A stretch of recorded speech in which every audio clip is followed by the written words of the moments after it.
Good evening. हम लोग last class में बात कर रहे थे energy stored in an inductor, और वो जो आया था वो आया था half LI²। Energy stored in the inductor जो आया था दैट इज हाफ LI²। और ये भी बात हम लोग किए थे कि इंडक्टर में जो एनर्जी स्टोर्ड होता है वो किस रूप में होता है? मैग्नेटिक एनर्जी के रूप में स्टोर होता है, क्योंकि इंडक्टर के अंदर मैग्नेटिक फील्ड होता है, मैग्नेटिक फ्लक्स होता है, जिसके कारण इंडक्टर में एनर्जी स्टोर्ड होता है, and that energy stored is half LI²। इसी चीज को अगर हम जनरलाइज्ड वे में मैग्नेटिक फील्ड के विषय में सोचें तो ऐसे आप कह सकते हैं कि magnetic energy density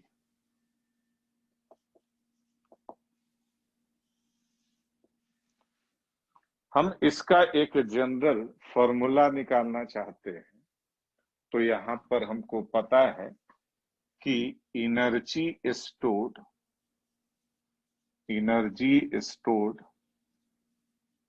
in the inductor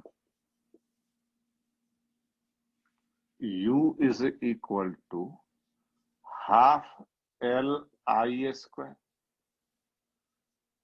ये तो पता है। और ये इंडक्टर और कुछ नहीं बल्कि अगर सोलोनाइड मान लें तो उस कंडीशन में सोलोनाइड के केस में इंडक्टेंस पता है, this is μ0 N² into pi small r² into L। और इसका वैल्यू अगर यहां रखें तो this is μ0 small n² pi r² L into I²। और इसी को थोड़ा अगर अरेंज करें तो μ0 Ni का whole square by 2 μ0 into pi r² L, and this μ0 Ni is the magnetic field inside solenoid। μ0 Ni है मैग्नेटिक फील्ड इनसाइड सोलोनाइड, और इसी को लिख सकते हैं B² into pi r² L upon 2 μ0। बगल में लिख सकते हैं B इक्वल टू μ0 Ni। मतलब कि energy stored in the magnetic field is B² into V by 2 μ0। यहां पर V है वॉल्यूम ऑफ मैग्नेटिक फील्ड,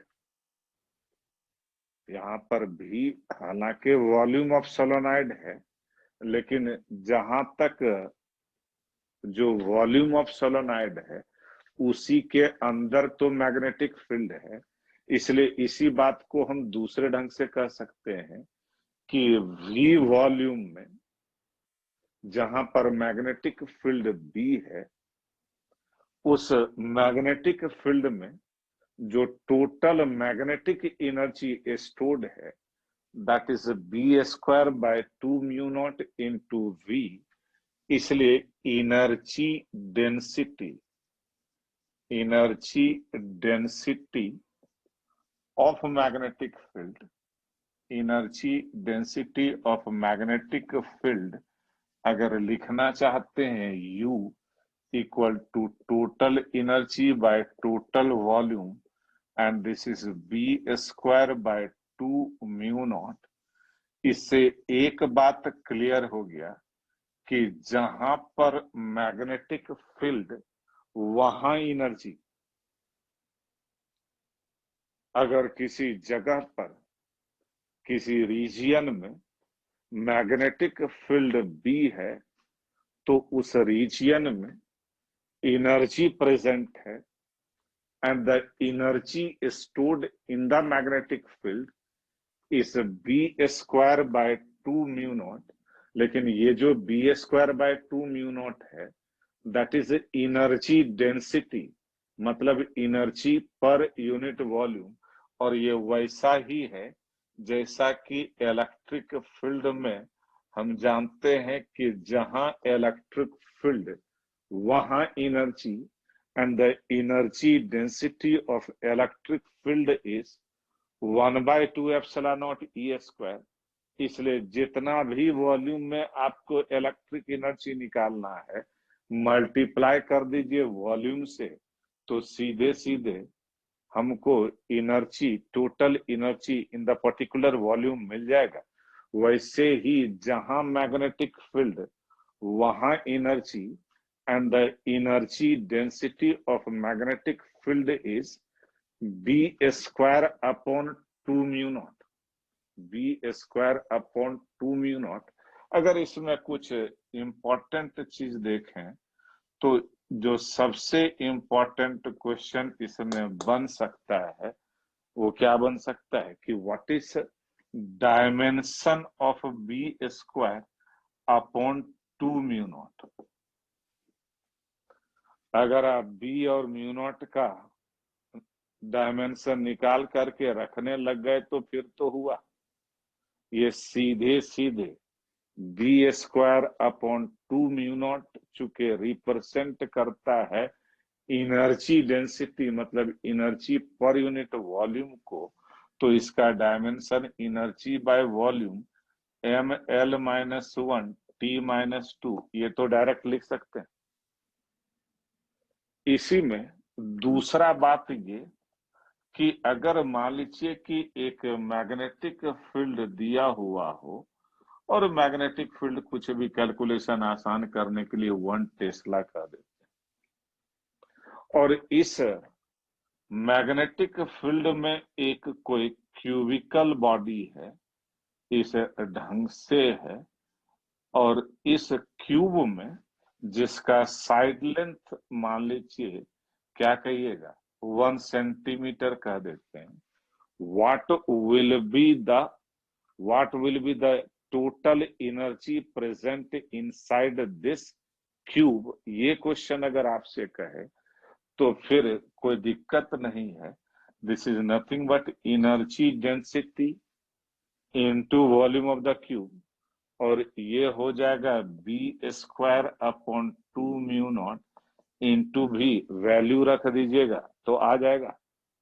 इसी में एक और अगर हम कह दें कि मान लीजिए कि हमको कहता है कि मैग्नेटिक फील्ड रेडियल डायरेक्शन में है और वो ऐसे वेरी कर रहा है, मतलब कि अगर हम कहते हैं कि मैग्नेटिक फील्ड रेडियल डायरेक्शन में है और वो ऐसे वेरी कर रहा है, रेडियली ऐसे वेरी कर रहा है, तो बताइए कि ये जो आर रेडियस का एक स्फेरिकल सरफेस है उसमें कितना मैग्नेटिक एनर्जी स्टोर होगा। तो दिमाग लगाने की जरूरत है ही नहीं, चूंकि मैग्नेटिक फील्ड वेरिएबल है तो एक एलिमेंट कंसीडर करना पड़ेगा और इस एलिमेंट में हम एनर्जी लिख सकते हैं du equal to u into D V. ये u है B square by 2 mu naught into 4 pi R square D R. B का वैल्यू ये रख करके इंटीग्रेट कर दीजिए तो टोटल एनर्जी स्टोर्ड आ जाएगा कि नहीं।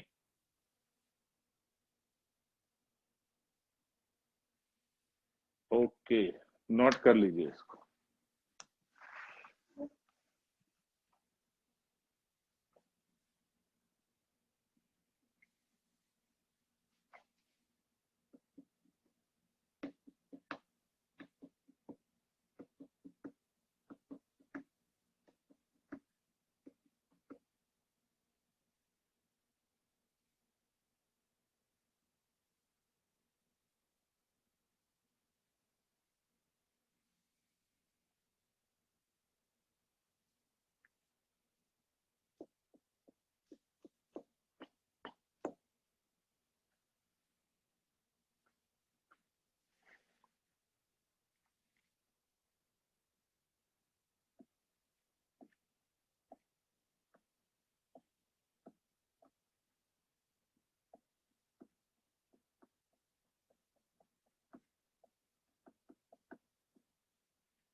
हो गया। क्वेश्चन नंबर 30 को पढ़िए, क्या कह रहा है क्वेश्चन नंबर 30 में।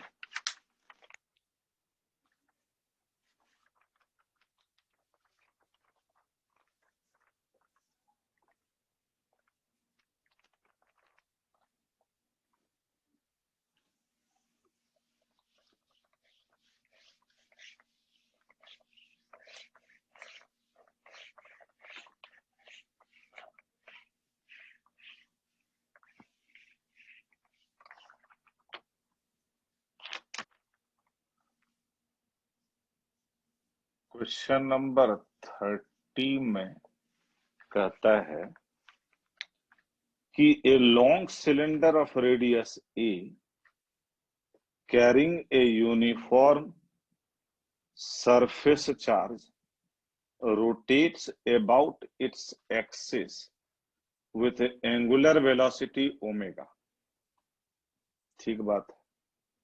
Find the magnetic field energy per unit length of the cylinder if the linear charge density दिया हुआ है। एक सिलेंडर है और वो भी एक लॉन्ग सिलेंडर है। इस ढंग से ये सिलेंडर है और इसका मान लीजिए ये एक्सिस है और ये सिलेंडर ओमेगा एंगुलर वेलोसिटी से घूम रहा है, लेकिन इस सिलेंडर के सरफेस पर चार्ज यूनिफॉर्मली डिस्ट्रीब्यूटेड है। इस ढंग से चार्ज डिस्ट्रीब्यूटेड है और अगर हम यहाँ पर टोटल लेंथ कह दें सिलेंडर का L और टोटल चार्ज कैपिटल Q और इसके रेडियस तो दिया हुआ है A, तो कहता है कि इस रोटेटिंग सिलेंडर में कितना मैग्नेटिक एनर्जी स्टोर्ड होगा। What will be the total magnetic energy stored in the cylinder? तो एक बात आप इस सिलेंडर को, इस रोटेटिंग सिलेंडर को अगर ध्यान से देखिए, देख रहे हैं तो ये आपको सोलोनाइड दिख रहा होगा, सही बोल रहा है, ये एक सोलोनाइड दिख रहा होगा और यहां पर इस सोलोनाइड में अगर बात करें तो टोटल जो करंट होगा, द टोटल करंट कुछ नहीं, I is equal to Q omega by 2 pi.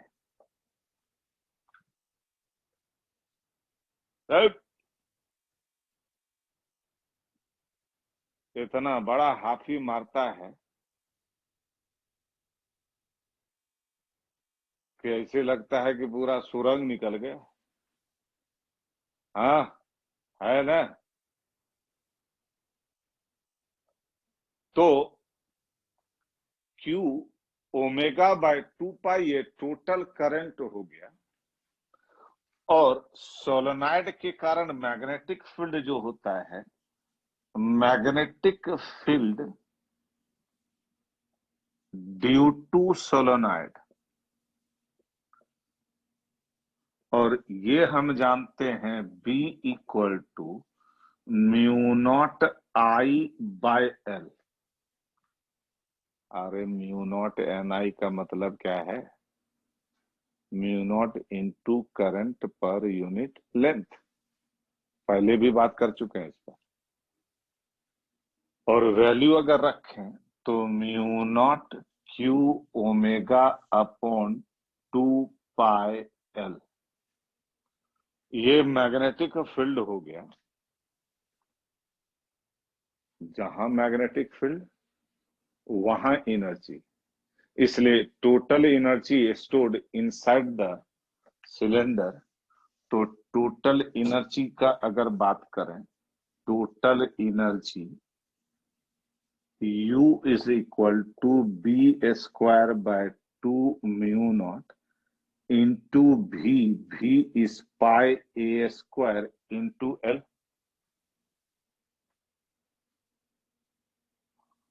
Video तो क्लियर आ रहा है ना? ओके।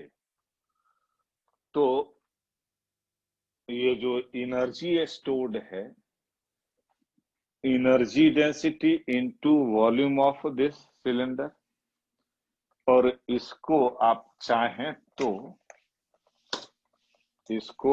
चाहें तो वैल्यू रख सकते हैं, और वो क्या हो जाएगा?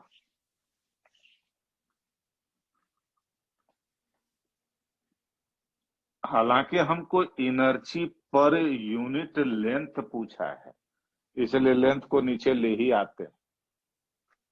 और बी है ये mu naught Q omega upon 2 pi L का whole square into pi A square upon 2 mu not. ध्यान दीजिएगा, और ये हो जाएगा energy per unit length, and this is mu naught square omega square, और यहां देखिए ये Q by L, Q by L क्या है? चार्ज पर यूनिट लेंथ, या इसी को लीनियर डेंसिटी बोल सकते हैं, और यही दिया है क्वेश्चन में, लीनियर डेंसिटी ही दिया है। तो इसको लैम्डा स्क्वायर डिवाइडेड बाय ये नीचे होगा 4 पाई स्क्वायर,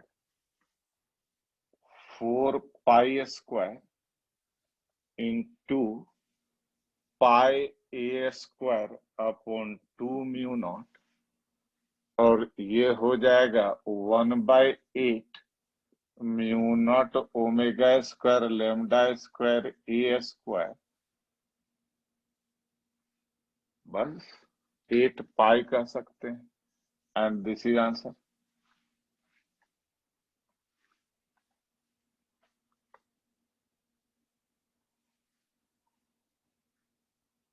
यही है।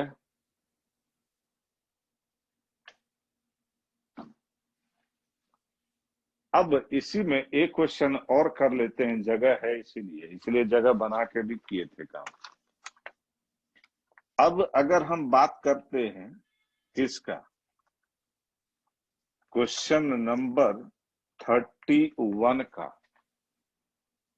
और ये क्वेश्चन नंबर 31 को आप देखिए क्या कह रहा है। कहता है a current of 1 ampere is established in a tightly wound solenoid, मतलब आई दिया हुआ है 1 एम्पियर, और रेडियस ऑफ सोलेनॉइड दिया है 2 सेंटीमीटर, 2 इंटू 10⁻⁻2 मीटर, और number of turns per unit length दिया है 1000 क्या पर मीटर, टर्न्स पर मीटर, ठीक है, टर्न्स पर मीटर। और क्या दिया है? बस कहता है find the magnetic energy stored in each metre of the solenoid. तो फिर तो बात वही आ गया, total energy stored, magnetic energy per unit volume into volume of solenoid, इसलिए U by L B square pi R square upon 2 mu naught, और B है mu naught square N square I square pi R square upon 2 mu naught. एक mu naught आप हटा सकते हैं, और इसी को लिख सकते हैं 1/2 mu naught is 4 pi 10⁻⁻7 n square 10⁻6 I square 1 पाई तो पाई है और रेडियस दिया हुआ है 2, मतलब 4 इंटू 10⁻⁻⁴ यही तो है। और यहां पर आप देखिए 4 इंटू 4 16/2 मतलब 8, pi into pi, pi square मतलब 10, 10⁻⁷ ये सब कैंसिल आउट हो गया, तो 8 into 10⁻⁻⁴ joule per metre, and this answer सही है। ओके, नोट कर लीजिए।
अरे तो एक ही पाई कैंसिल होगा, एक पाई तो बचा रहेगा ना भैया, तो एक पाई तो रखा हुआ है।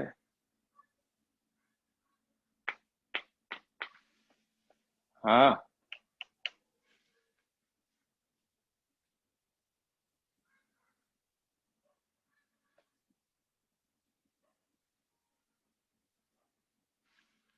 अरे क्या बोल रहा है? एक पाई कैंसिल हुआ तो एक पाई तो बचा रह गया ना।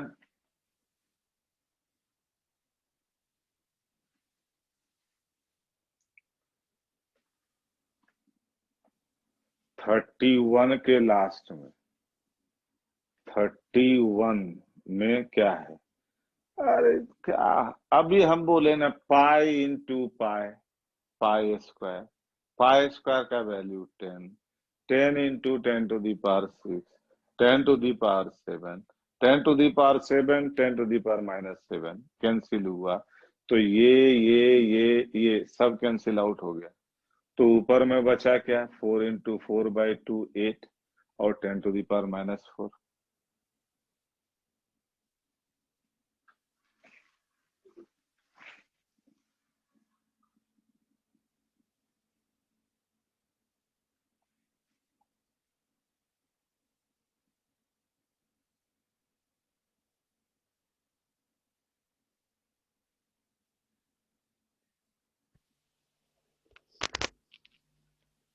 बेटा जिसके वीडियो ऑफ ऑन कर लीजिए सब लोग।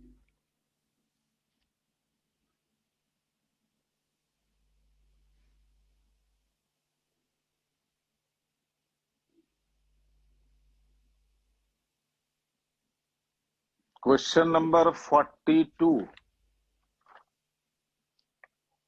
क्वेश्चन नंबर 42 को पढ़िए।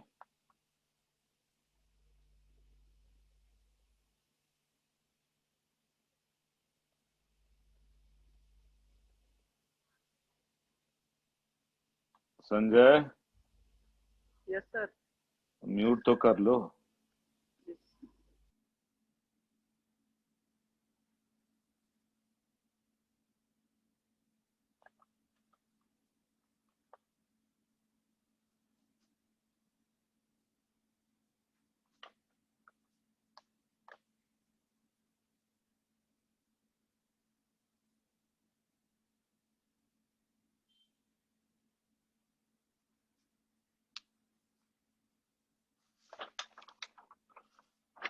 क्वेश्चन नंबर 42 को पढ़िए।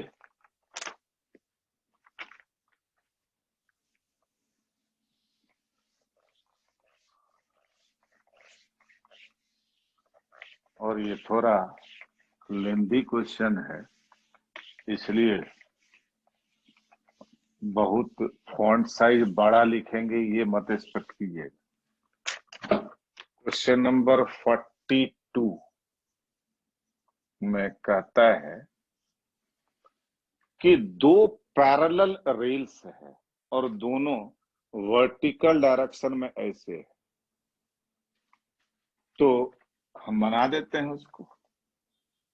ये एक रेल है और एक रेल ये है, दोनों वर्टिकल रेल्स है, इस ढंग से है, और इस दोनों को हम कनेक्ट कर देते हैं एक एंड को एक इंडक्टर से जिसका इंडक्टेंस L है, और ये जो वर्टिकल रेल्स है ये मैग्नेटिक फील्ड में है और मैग्नेटिक फील्ड B है। अब कहता है कि इस वर्टिकल रेल्स पर बेसिकली एक रॉड को रख करके छोड़ दिया जाता है। तो इनिशियली इस रॉड में कहां से छोड़ा जा रहा है, तो मान लीजिए ये x = 0 है, यहां से रॉड को रिलीज किया जा रहा है, और ऑब्वियस है कि ये रॉड को जब रिलीज कीजिएगा तो ये रॉड मोशन करेगा, नीचे के तरफ आएगा, और जैसे ही ये रॉड नीचे के तरफ आएगा,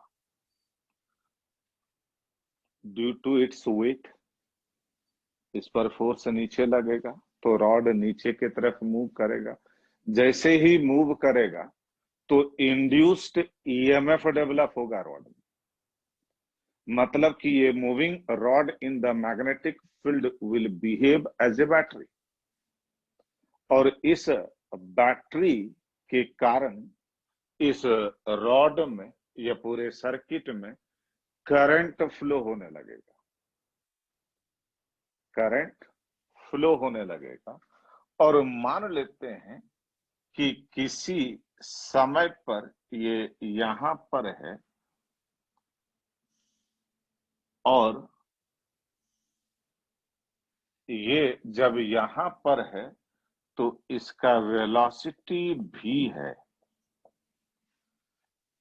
मैग्नेटिक फील्ड आपको पता है तो आप खुद बता सकते हैं कि ये moving rod in the magnetic field will behave as a battery, और इस बैटरी का पॉजिटिव टर्मिनल किधर, V क्रॉस V। सब लोग बोल रहे हैं राइट, बिल्कुल सही बात। तो this moving rod in the magnetic field will behave as a battery, और इस रॉड का लेंथ दिया हुआ होगा, इस रॉड का लेंथ दिया हुआ है, कितना दिया है, ए स्मॉल एल। इसका लेंथ है, मास है m और लेंथ l है, तो इंड्यूस्ड ईएमएफ लिख सकते हैं। And the induced EMF in the rod, induced EMF in the rod अगर लिखना चाहते हैं तो अभी ई ही रहने देते हैं, और इस इंड्यूस्ड ईएमएफ के कारण आप खुद समझ सकते हैं कि इस ढंग से इस सर्किट में करंट फ्लो करेगा, and the current will flow like this. और मान लीजिए कि किसी समय पर यहाँ पर x डिस्टेंस है, तो इस लूप में अगर किरचॉफ्स लॉ लगाएं तो E minus L D I by D T is equal to 0, E minus L D I by D T equal to 0, और इसी को लिख सकते हैं E equal to L D I by D T, और इसी E को लिख सकते हैं V B L equal to L D I by D T, और V को लिख सकते हैं, चूंकि वेलोसिटी तो कंटिन्यूअसली बदल रहा है, और V is D X by D T, V is D X by D T. और मान लेते हैं कि किसी समय पर ये x डिस्प्लेसमेंट हो चुका है, तो इसी को D X by D T B L equal to L D I by D T, और इसी को लिख सकते हैं, इसी को हम लिख सकते हैं, this is B L X equal to L I. और इंटरेस्टिंग बात यह है कि I equal to B small L by capital L into X. और ध्यान दीजिए कि I is directly proportional to x, I is directly proportional to x हुआ। इसका मतलब ये हुआ कि जैसे जैसे ये रॉड नीचे आता जाएगा, जैसे जैसे ये रॉड नीचे आता जाएगा, x का वैल्यू बढ़ता जाएगा, और जैसे जैसे x का वैल्यू बढ़ेगा तो इस रॉड में करंट बढ़ेगा, और इस करंट के बढ़ने के कारण, या ऐसे भी आप कहिए कि इस रॉड में करंट फ्लो हो रहा है, और ये current carrying rod magnetic field में है, तो इस पर मैग्नेटिक फोर्स तो लग ही रहा होगा, और ये मैग्नेटिक फोर्स किधर के तरफ लग रहा है, ऊपर के तरफ। और अगर हम यहाँ पर इसको Fm कह दें और इसके वेट को mg कह दें, तो वेट तो कांस्टेंट है, ध्यान दीजिएगा, वेट तो कांस्टेंट है। जैसे ही यहां से आप रिलीज कीजिएगा, x का वैल्यू 0 है, इसलिए करंट 0 है, इसलिए मैग्नेटिक फोर्स 0 है। जैसे ही ये रॉड नीचे आना शुरू करेगा, x का वैल्यू बढ़ेगा, करंट बढ़ेगा, मैग्नेटिक फोर्स बढ़ेगा, नेट फोर्स जो डाउनवर्ड डायरेक्शन में है वो कम होगा।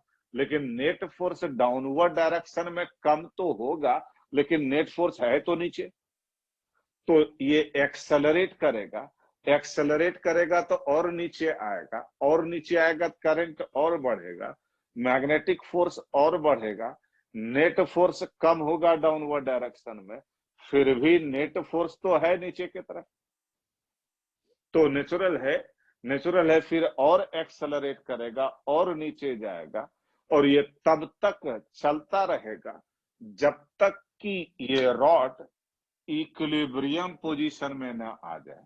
और अगर हम इस पोजीशन को इक्विलिब्रियम पोजीशन कहते हैं, तो इक्विलिब्रियम पोजीशन की स्थिति में यहां पर हम कह सकते हैं at equilibrium position, at equilibrium position सीधे सीधे हम क्या कह सकते हैं, at equilibrium position Fm equal to mg, और Fm हो गया BIL is equal to mg, और BL तो ठीक है और I है BL by capital L into x equal to mg, इसलिए x equal to mg capital L divided by B square L square. लेकिन ध्यान देने वाली बात ये है कि यहां से यहां तक आया तो नेट फोर्स नीचे के तरफ था, जिसके कारण ये एक्सेलरेट करता गया, एक्सेलरेट करता गया तो इसका वेलोसिटी तो बढ़ रहा है, वेलोसिटी बढ़ रहा है, एक्सेलरेशन भले ही कम हो रहा है, एक्सेलरेशन कम हो रहा है, एक्सेलरेशन कम हो रहा है, वेलोसिटी तो बढ़ ही रहा है। और इस स्टेज पर इक्विलिब्रियम पोजीशन पर velocity becomes maximum and the acceleration becomes zero.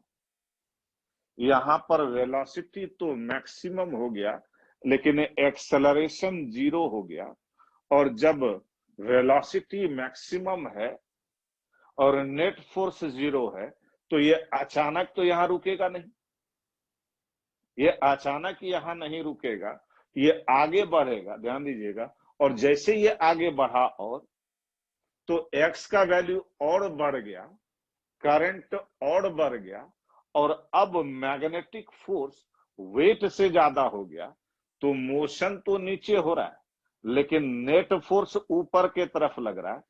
तो जैसे जैसे ये नीचे आता जाएगा इसका वेलोसिटी कम होता जाएगा, और एक पर्टिकुलर इंस्टेंट पर पहुंच करके वेलोसिटी बिकम्स जीरो।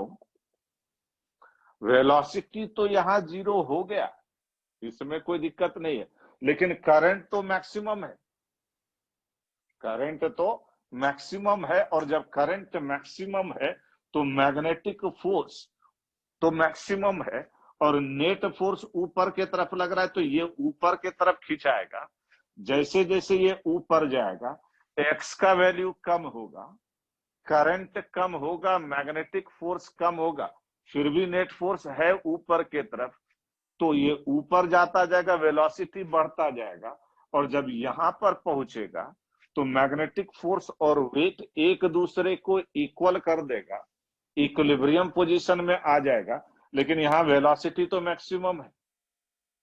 फिर ये ऊपर जाएगा, लेकिन इसके ऊपर जैसे ही गया तो अब वेट मैग्नेटिक फोर्स से ज्यादा हो गया, नेट फोर्स नीचे की तरफ लगने लगा, ऊपर जाएगा लेकिन रिटार्डेशन होता जाएगा, वेलोसिटी कम होता जाएगा, यहां पर रुकेगा जरूर, लेकिन यहां पर रुकने पर नेट फोर्स नीचे हो गया, फिर ये नीचे आएगा, और इस ढंग से ये पूरा रॉड इस वर्टिकल पैरेलल रेल्स पर ऑसिलेट करेगा।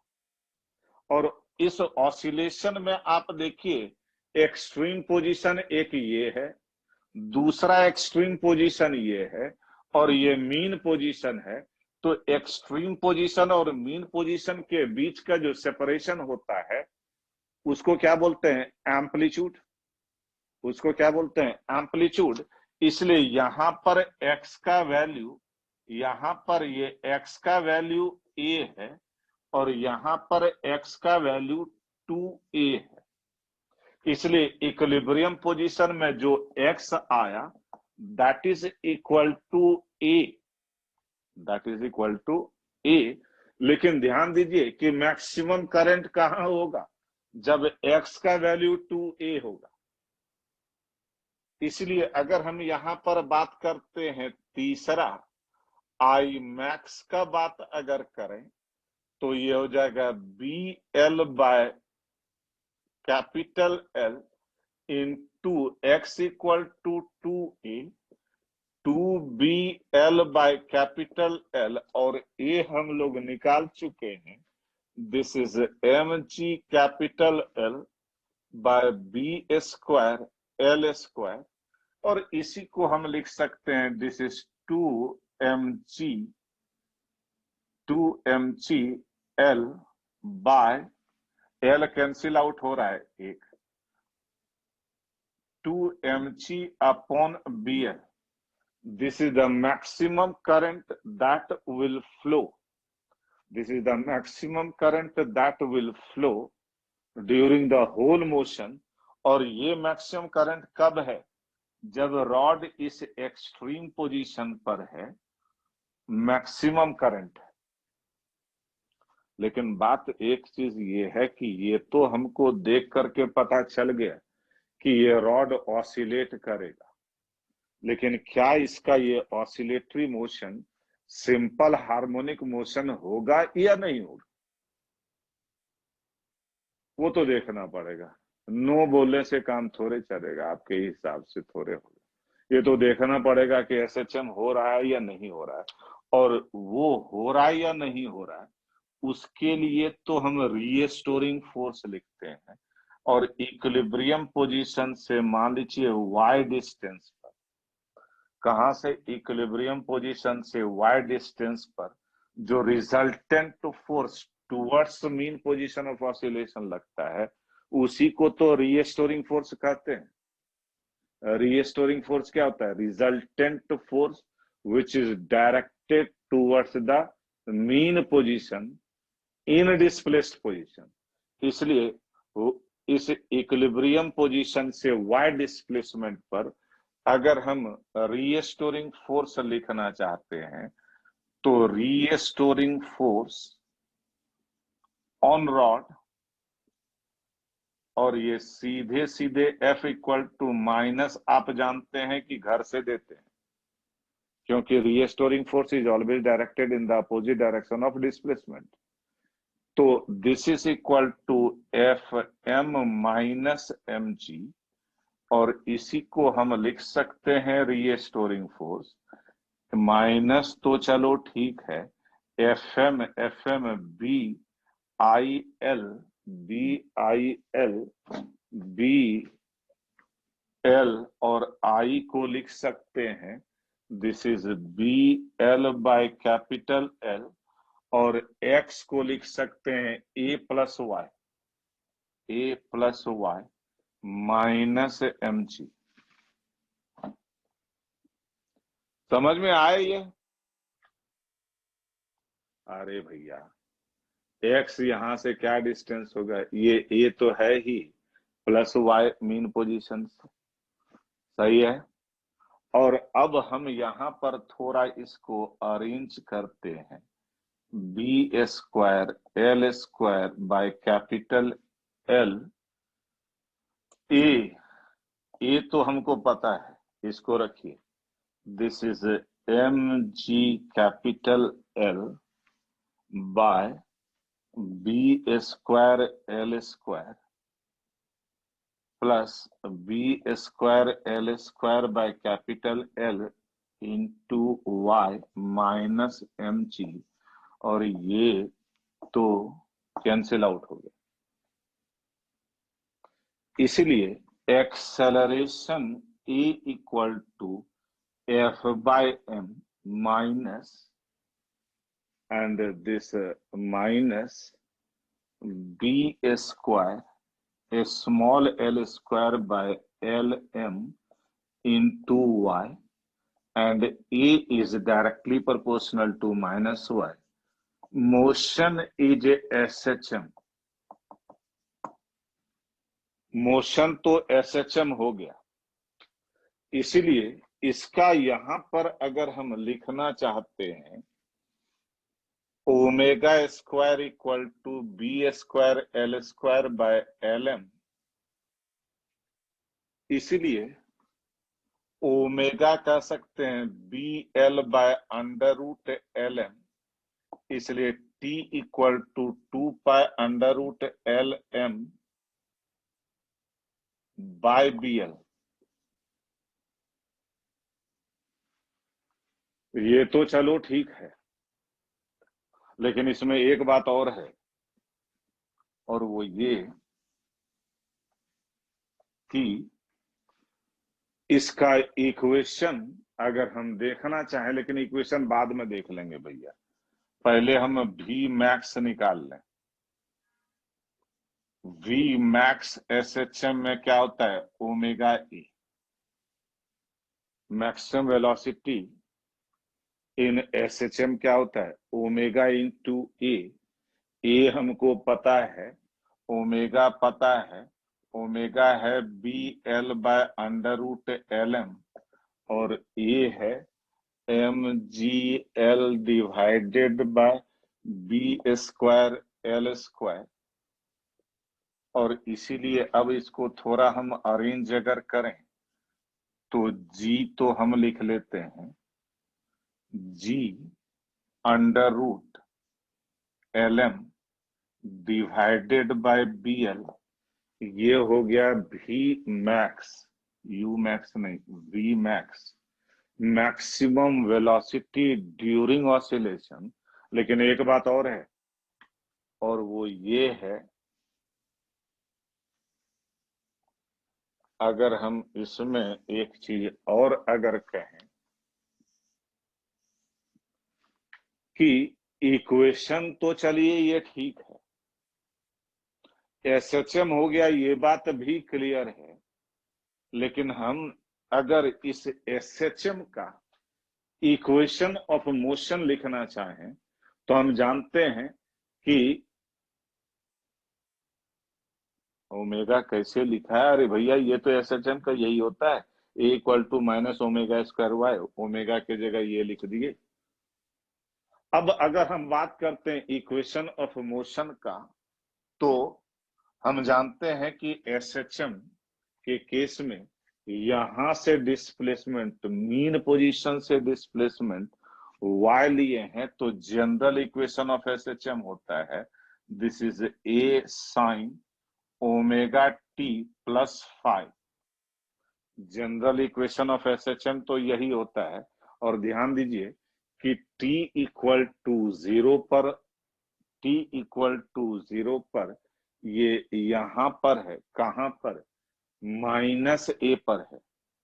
ध्यान दीजिए t इक्वल टू जीरो पर इस मीन पोजीशन से इसका डिस्प्लेसमेंट क्या है, a, चूंकि अपोजिट डायरेक्शन में इसलिए माइनस ए, इसलिए यहां पर लिख सकते हैं at t equal to zero y equal to minus A, इसलिए शॉर्ट में लिख रहे हैं माइनस वन साइन फाइव, इसलिए five equal to minus pi by two.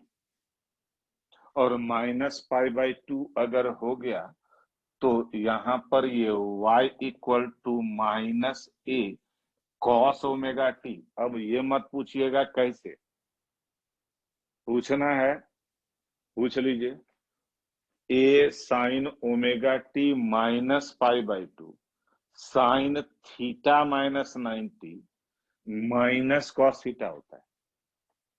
Sign 90 minus theta cos theta होता है, लेकिन sine theta minus 90 minus cos theta होता है।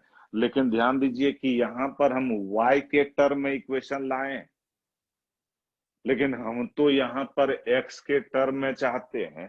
तो इस y को मान लीजिए किसी समय पर ये डिस्प्लेसमेंट इसका x है यहाँ के रिस्पेक्ट में, तो यहाँ के रिस्पेक्ट में x है, तो ये y अगर लिखना चाहें कि y अगर लिखना चाहें तो ये x माइनस ए, तो y को हम लिख सकते हैं this is x minus A equal to minus A cos omega T, इसलिए x equal to A one minus cos omega T.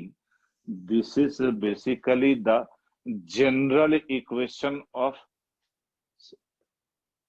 Of this oscillating rod. लेकिन बात एक ये है कि क्या ये जो हम लाए हैं वो करेक्ट है, उसको अगर चेक करना है तो t इक्वल टू जीरो पर, t इक्वल टू जीरो पर x का वैल्यू जीरो होना चाहिए।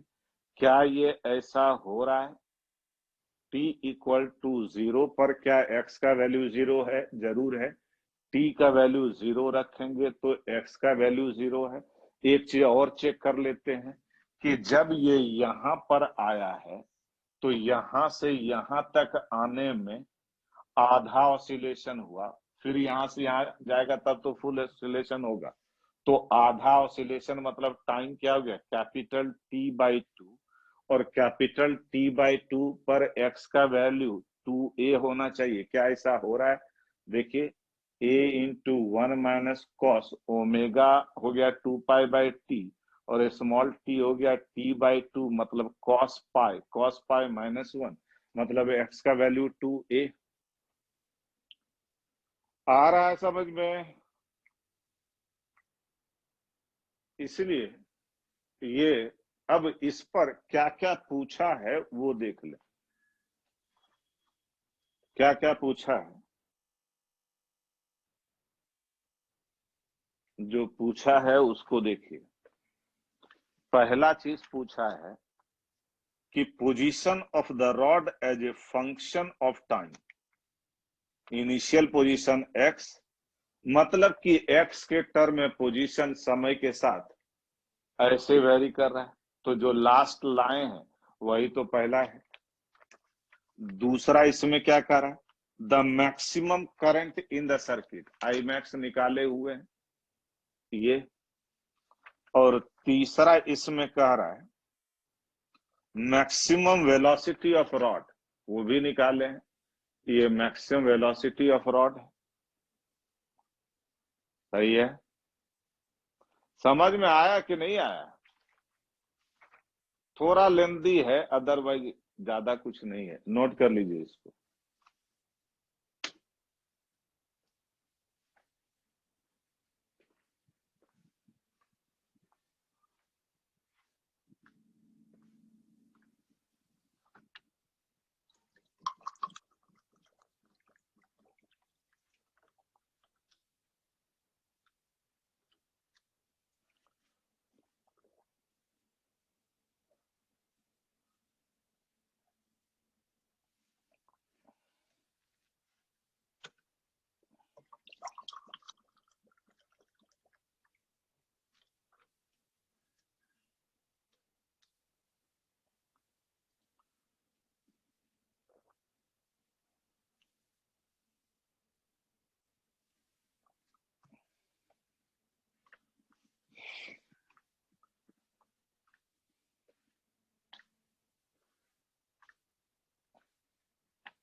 संजय,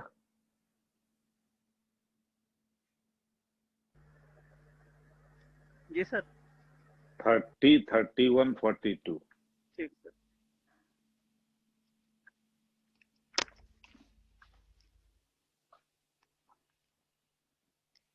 लास्ट थर्ड लाइन इसी को लिखें, इसमें phi equal to pi by 2 बैठा दिए तो y equal to minus A cos omega T, minus A cos omega T, और फिर y का वैल्यू x माइनस ए।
जो नोट कर लिए हैं वो लीव कर सकते हैं।